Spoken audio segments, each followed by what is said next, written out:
Comment trouver un produit qui se vend bien? On va faire ça ensemble en 3 étapes. Bonjour, je m'appelle Stéphane et si vous cherchez à créer votre business en ligne de 0 et 100 euros, bienvenue sur cette chaîne qui travaille à domicile. Abonnez-vous et cliquez sur cette petite clochette de notification qui vous permettra de ne rien louper. La base, à la genèse, le point zéro de tout entrepreneur, c'est de trouver le bon produit. Le produit qui se vend bien, que ce soit d'ailleurs un produit physique, un produit numérique, un service, qu'importe. Le challenge pour nous, c'est de trouver le bon produit. Et il y a même un double challenge, parce que l'autre challenge, ça va être d'essayer de prendre le temps quand même, de chercher, de trouver la bonne opportunité, de travailler un petit peu dessus, mais pas trop.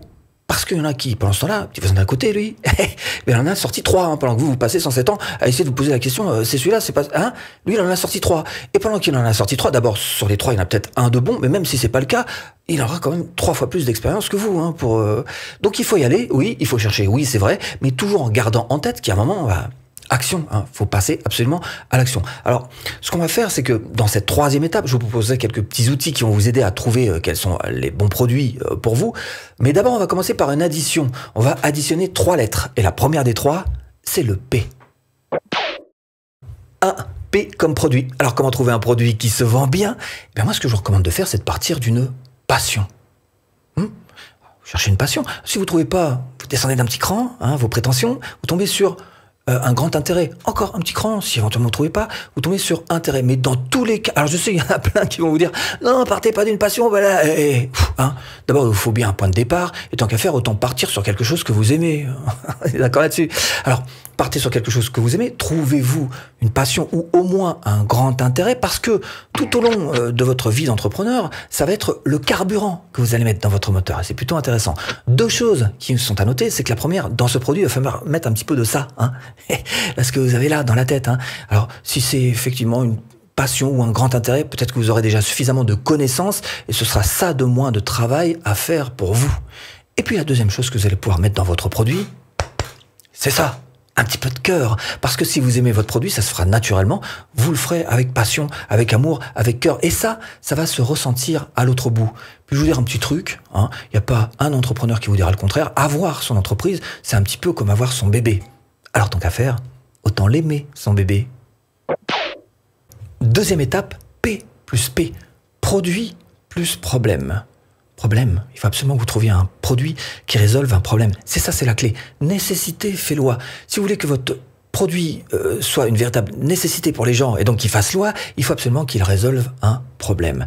Ça veut dire qu'il va falloir que vous fouillez un petit peu pour trouver des idées. Attention, stop, piège. Quand je vous dis trouver une idée, ça ne veut pas dire trouver une idée qui n'a jamais été faite, une idée extraordinaire et originale, un truc waouh. C'est pas ça du tout, trouver une idée. Parce que là, vous partez directement droit dans le mur si vous pensez que c'est ça. Votre approche, ça va plutôt d'essayer de trouver quelque chose qui existe déjà, mais de le proposer un tout petit peu différemment, à votre manière. Par exemple, en ce qui me concerne, je fais des formations YouTube. Pas le seul, on est plein à faire des formations YouTube. Et aucun d'entre nous n'a la prétention de dire « je vais réinventer YouTube ». Non, c'est juste que chacun d'entre nous, chacun des formateurs, a sa propre approche pour faire sa formation, a sa propre personnalité et a ses propres connaissances aussi pour pouvoir promouvoir sa propre formation YouTube. Donc c'est ce que vous allez devoir faire, trouver un produit peut-être qui existe déjà, mais y amener votre propre personnalité. Autre exemple, celui de Pat Flynn, qui est un grand web marketeur américain, et qui est plutôt d'ailleurs spécialisé dans l'affiliation. Il vient de sortir un produit physique qui s'appelle le Switch Pod. Qu'est-ce que c'est? C'est juste un trépied. Un trépied sur lequel on pose un appareil photo pour les blogueurs, les vlogueurs qui veulent se filmer. C'est tout simple, c'est un trépied, quoi, si vous voulez. Sauf qu'il a une petite originalité, voilà. Mais c'est bel et bien cette petite différence par rapport au trépied d'origine qui va faire que, il va devenir carrément un produit modique, à la mode, qui va se vendre donc, et qui va être le premier à le proposer, en tous les cas, sur cette version-là. Je vais donner un dernier exemple. Si par exemple vous arrivez à créer le premier fondant au chocolat à 0 calories, fortune. 3e étape, P plus D. Premier P, produit passion, vous voulez. 2e P, problème. Et 3e D, demande. La demande est importante. Il faut absolument que vous sondiez un petit peu si vous ou non va y avoir de la demande sur le produit que vous avez en tête.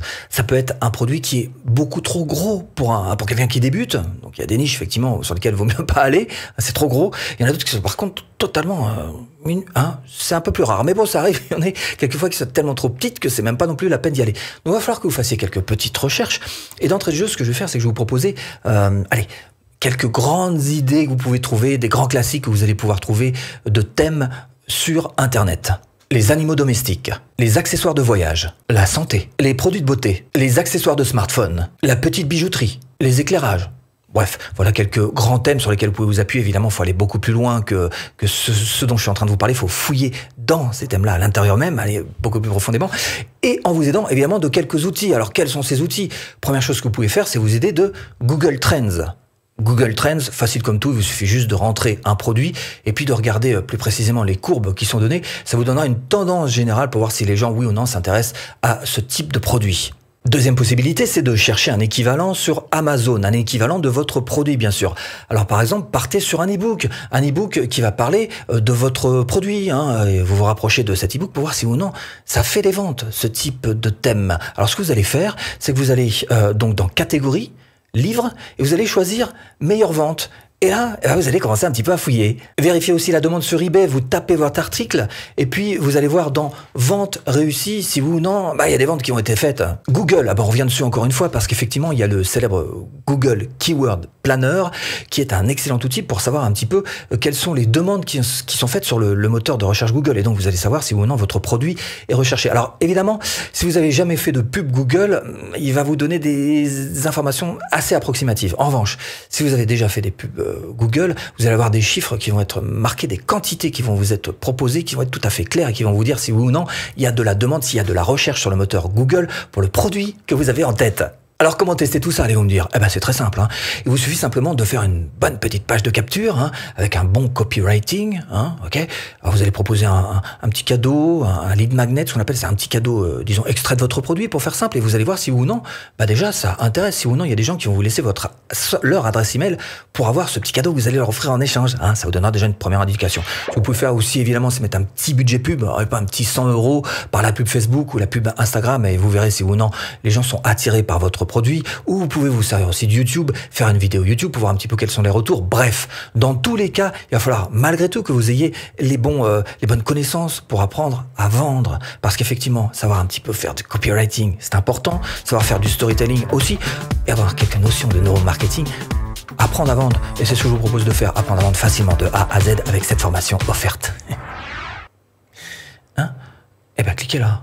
Bon, j'espère vous avoir un petit peu aiguillé dans cette botte de foin. Je vous dis à bientôt en vidéo.